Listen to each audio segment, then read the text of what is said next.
Alex, you are chasing a story. You've got an exclusive inside the Trenton State Prison interview with a killer who had been convicted of a murder and then convicted of another one. What do you got? This story actually starts in a graveyard with what almost felt like a sign from beyond the grave. My friend Detective Gary Britton, Trenton homicide detective, was in this cemetery in Hamilton about a year ago. He was at a gang funeral. This all brought to my attention. Now, Gary has been interested in the case of Emma Jane Stockton since he was 12 when this murder happened in 1979. It was a brutal torture sex slaying that captivated the interest of people in Trenton. 2 weeks of front page headlines and reverberates to this day with the lack of safety that some people feel. Now, Gary was telling about a call he had gotten into the homicide department that said that somebody else did this crime, that there was an innocent man behind bars. And I was telling the story to my partner, and I looked down as I'm telling the story, and there was her headstone, totally inadvertent. Honestly, it spooked me. He and I talked about this case. Now, Gary actually pulled the case file while he was still on the homicide task force. He's retired now and works for Robert Clark Investigations, but he began to have some questions about this man, Keith Alford, 24-year-old truck driver and drifter who was arrested for the murder and charged with another murder that happened in Hamilton a few days later. The two crimes were horrible, but they were both different. Let me tell you a little bit more about Emma Jane Stockton, and please, if you're squeamish, mute the TV. She was found tied to her bed in the second-floor bedroom of a home she had renovated in Mill Hill, a neighborhood in Trenton she was trying to gentrify and bring back. She was stabbed multiple times, her throat was crushed, and she had been tortured with crocheting needles and a corkscrew.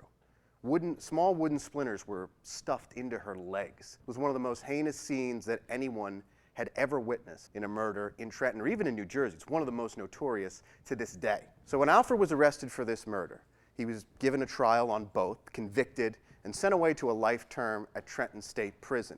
But we wondered what kind of evidence had the department had at the time. I knew there was pressure to solve this case.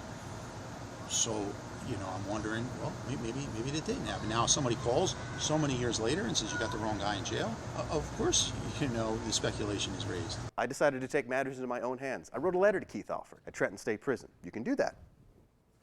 He wrote me back. He said that he wanted to talk to me. So we went to Trenton State Prison on Wednesday for an interview with Keith Alford, and I didn't know what to expect. Hey, I'm Alex Sedan. Gary Britton, the detective I told you about. We sat down and we started the interview. I wanted to get a little bit of an idea of so many questions that I had that were unanswered. Why were Alfred's fingerprints found inside the house? What was he doing there? How had he even encountered Emma Jane Stockton to begin with? Because it was alleged he raped her in November, a month before she was murdered. But why would a rapist return to the scene of the crime?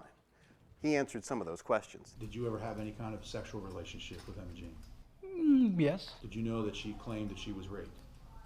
Yeah. I would. She told me about it, the whole situation. Alfred also told us that the reason the two of them met was because he was sort of a go-between, a courier for her. She couldn't go into the rough neighborhoods of Trenton and get drugs. He was buying drugs, he says, and supplying her with them. What came first with Emma Jane? What came first, the drugs or the sex?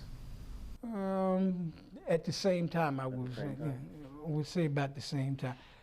Emma Jane Stockton was a descendant of a famous family, the Stockton family. One of her ancestors signed the Declaration of Independence. Her moving into the city was a big boost for it. It was a stamp of safety 10 years after the riots that tore the city apart and caused a lot of residents to move out. She was a few doors down from the mayor at the time, which unfortunately made her killing even more horrifying and high profile. It really felt in Trenton like there was a death knell and the city was going to never come back again. And the effect of that murder reverberates to this day. I mean, that wasn't far off.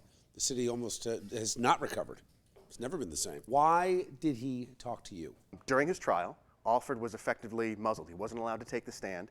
And one of the first things I told him when we sat down was, I don't think anyone's ever heard from you, heard your side of this, because he wasn't able to testify at his own trial. And I think that knowing that someone, even all these years later, is going to give him a chance to maybe clear his name, to maybe say what really happened, was something that appealed to him. And it would appeal to anybody who's been locked up for that long.